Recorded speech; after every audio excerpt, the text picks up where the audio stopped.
Dmitri Inamovitch Mendeleïev est né le 27 janvier 1834 ou le 8 février 1834 selon le calendrier grégorien à Tobolsk dans l'Empire russe. Il est le chimiste russe de renommée internationale. Il est principalement connu pour son travail sur la classification périodique des éléments chimiques publié entre 1869 et 1870 et également appelé tableau de Mendeleïev. Il déclara que les éléments chimiques pouvaient être rangés selon un modèle qui permettrait de prévoir les propriétés des éléments non encore découverts. Pour savoir ce qui est de sa biographie, Mendeleïev est né à Tobolsk en Sibérie en Russie. Il était le cadet de nombreux enfants, d'Ivan Pavlovitch Mendeleïev et de Maria Dmitrievna Kornilieva. Après la mort de son père à 15 ans, il entre au lycée de Tobolsk.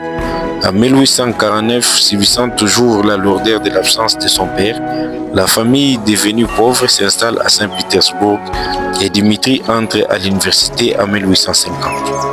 Après avoir reçu son diplôme, il contracte la tuberculose, ce qui l'oblige à se déplacer dans la péninsule criméenne près de la mer Noire en 1855, où il devient responsable des sciences du lycée local.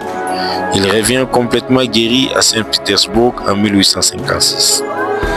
À 25 ans, il vient travailler à Heidelberg avec des savants comme Robert Bunsen et Gustav Kirchhoff. En 1859 et 1861, il travaille sur les densités de gaz à Paris et au fonctionnement du spectroscope avec Kirchhoff à Heidelberg. En 1863, après son retour en Russie, il devient professeur de chimie à l'Institut technologique à l'Université de Saint-Pétersbourg.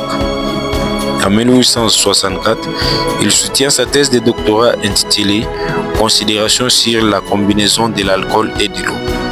En 1867, il est nommé professeur de chimie minérale à l'Université de Saint-Pétersbourg.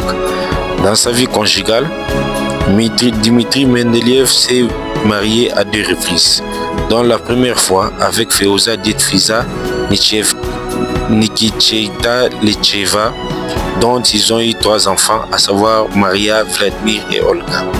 Et lors de son deuxième mariage avec Anna Ivanova Popova, ils ont eu 5 enfants, dont Lyubov, Ivan, Paulina, Maria et Vassili. Le 2 février 1907, à 72 ans, Mendeleïev tira sa révérence et quitta la terre des hommes. Mais nous ne l'oublierons jamais pour son travail qu'il a fait, ce qui est la classification des matières chimiques que nous appelons aujourd'hui encore tableau de Mendeleïev ou les tableaux périodiques.